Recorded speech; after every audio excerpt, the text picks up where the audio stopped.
Sometimes the Remesh modifier is not working as intended. And if we increase voxel size too much, our model loses definition. The solution to the problem is quite simple. Just make all compound elements waterproof and intertwined. Select an object and switch to edit mode. Activate solid preview and check face orientation. Select this vertex in the middle and extend the selection to the neckline. Delete faces. Select this edge loop and fill the opening.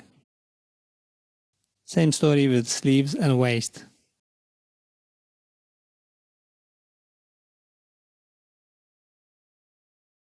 Do the same procedure with the shorts.